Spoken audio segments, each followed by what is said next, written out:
Welcome to the tips and clips English series.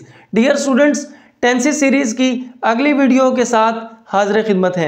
ये video helping verb के बारे में है। ये वीडियो स्टेप 2 की वीडियो है। स्टेप 1 में आप रिकॉग्निशन ऑफ टेंसेस सीख चुके हैं और अब स्टेप 2 में हम हेल्पिंग वर्ब सीखेंगे। हम ये देखेंगे कि कौन से टेंस में कौन सा हेल्पिंग वर्ब इस्तेमाल किया जाता है। आप रिकॉग्नाइज इस स्टेज तक टेंस को, सेंटेंस को, उर्दू में जो फिक्रा आपके सामने आया है उसको रिकॉग्नाइज करना तो सीख चुके हैं। अब हम अगर सेंटेंस बनाने की तरफ जाते हैं तो हम हेल्पिंग वर्ब को कैसे इस्तेमाल करेंगे, कौन से टेंस में कौन सा हेल्पिंग वर्ब इस्तेमाल होगा, ये बात आपको मालूम होनी चाहिए। पिछली वीडियो में, इंट्रोडक्शन की वीडियो में मैंने बताया था कि दरअसल टेंस होता क्या है। मैंने आपको बताया था कि एक वर्ब होता है, उस वर्ब यानी कि वर्ब यानी ये जो काम हुआ है, टेंस का मतलब होता है इस काम को ये बताना कि ये किस ज़माने में हुआ है। 12 टेंस हैं तो 12 ज़माने हैं। 12 ज़माने हैं, 1 2 3 4 5 6 7 8 9 10 11 12, ये 12 ज़माने हैं। ये वर्ब है, 12 ज़माने हैं, काम एक ही है। मिसाल के तौर पर मैं ये कहूँ वो मैच जीत चुका था। अब देखिए, मैच जीतना, जीतना काम है, जीतना काम है ना। काम क्या है? विन। काम है, ये है विन, जीतना, जीतना।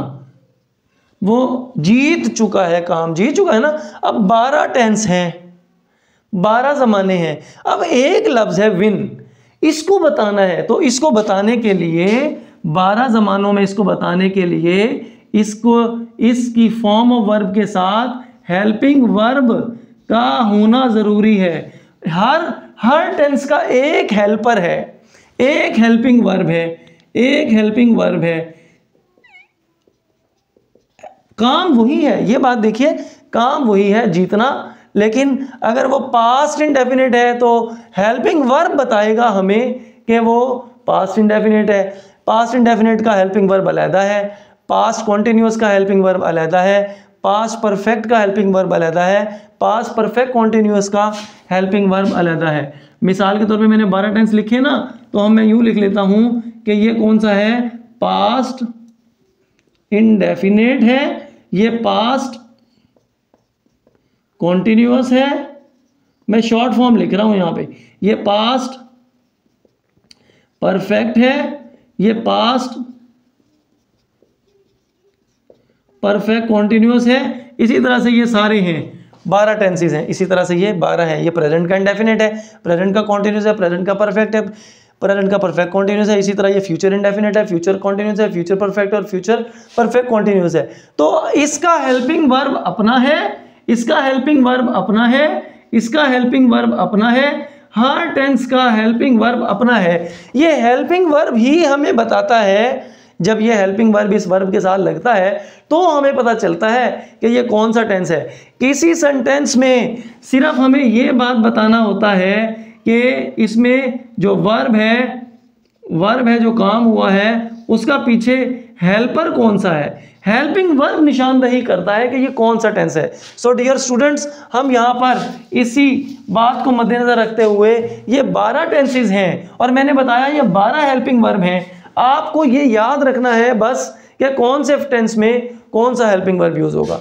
अब मिसाल के तौर पे पास्ट इंडेफिनिट में डिड हेल्पिंग वर्ब यूज होता है, पास्ट कॉन्टिन्यूअस में वाज या वर होता है। अगर एक चीज हो तो वाज, यानी एक सब्जेक्ट एक हो, सिंगुलर हो, was, I was, he was, she was, ये एक हैं सारे। इनके साथ वाज अगर ज्यादा हो तो वर, यू के साथ भी वर लगता है, ये याद रखिए यहाँ पे। अच्छा, वही के साथ भी वर लगता है क्योंकि वही ज्यादा है। सो डियर स्टूडेंट्स, इसी तरह पास्ट परफेक्ट हो तो हैड लगेगा। क्या लगेगा? हैड लगेगा हेल्पिंग वर्ब। और पास्ट परफेक्ट कॉन्टिन्यूअस हो तो हैड बीन लगेगा helping verb. So dear students, ये हेल्पिंग वर्ब है पास्ट के। प्रेजेंट में देखें तो डू और डज का इस्तेमाल होगा। I we you they, I we you they, इनके साथ डू इस्तेमाल किया जाता है, ही शी इट, और सिंगुलर नेम के साथ जो है वो डज इस्तेमाल किया जाता है। इसके अलावा डियर स्टूडेंट्स, पास्ट कॉन्टिन्यूअस हो, प्रेजेंट कॉन्टिन्यूअस हो तो इज, एम या आर में से कोई एक हेल्पिंग वर्ब लगता है। जैसे हम कहते हैं he is, I am, we are या यू आर एटसेट्रा। इसी तरह प्रेजेंट परफेक्ट है तो हैज़ या हैव का इस्तेमाल किया जाएगा, हैज़ या हैव का इस्तेमाल किया जाएगा। उसके अलावा प्रेजेंट परफेक्ट कॉन्टिन्यूअस है तो हैज़ बीन या हैव बीन का इस्तेमाल किया जाएगा। यहाँ पे ये याद रखिए, हैज़, ही, शी, इट और सिंगुलर नेम के साथ हैज़ लगता है, आई वी यू दे के साथ हैव का इस्तेमाल किया जाता है। इसी तरह जहाँ पे हैज़ मैंने बताया उस ग्रुप के साथ हैव बीन लगेगा, अगर हैज़ बीन लगेगा और हैव के साथ हैव बीन का इस्तेमाल होगा। फ्यूचर में देखिए विल या शैल का इस्तेमाल किया जाएगा, विल या शैल हेल्पिंग वर्ब यूज़ किया जाता है। इसी तरह फ्यूचर कॉन्टिन्यूअस में विल बी और शैल बी का इस्तेमाल किया जाता है। डियर स्टूडेंट्स, फ्यूचर परफेक्ट में विल हैव और शैल हैव का इस्तेमाल किया जाता है, शैल हैव। और फ्यूचर परफेक्ट कॉन्टिन्यूअस में dear students will have been और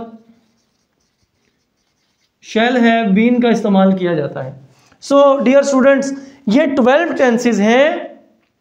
किसी भी स्टूडेंट को अगर टेंसेस सीखने हैं तो वो ये थोड़ा सा टाइम लगा के याद कर ले, थोड़ी सी देर 5-10 मिनट इसको तवज्जो से याद कर ले और इनकी प्रैक्टिस कर ले, जंपिंगली रैंडमली प्रैक्टिस कर ले कि फ्यूचर इंडेफिनेट में विल शैल लगता है, फ्यूचर परफेक्ट में विल हैव शैल हैव लगता है, प्रेजेंट कॉन्टिन्यूअस में इज एम आर लगता है, प्रेजेंट परफेक्ट कॉन्टिन्यूअस। इस तरह देखिए आप तमाम टेंसेस की प्रैक्टिस कर लीजिए तो आपको 12 टेंसेस के हेल्पिंग वर्ब फिंगर टिप्स पे आने चाहिए। क्योंकि जब भी आप कोई सेंटेंस बना रहे होते हैं सबसे पहले आपको पहचान के बाद सबसे पहले आपको हेल्पिंग वर्ब पता होना चाहिए।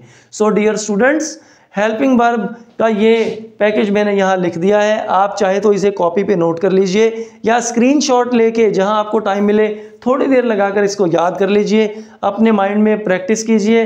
तो मुझे उम्मीद है कि हेल्पिंग वर्ब आपको एक बार अगर याद हो गए तो फिर आपको ये प्रैक्टिस करने में बहुत आसानी रहेगी और आप टेंसेस में इसका इस्तेमाल करेंगे तो आपको इजीली टेंसेस आ जाएंगे।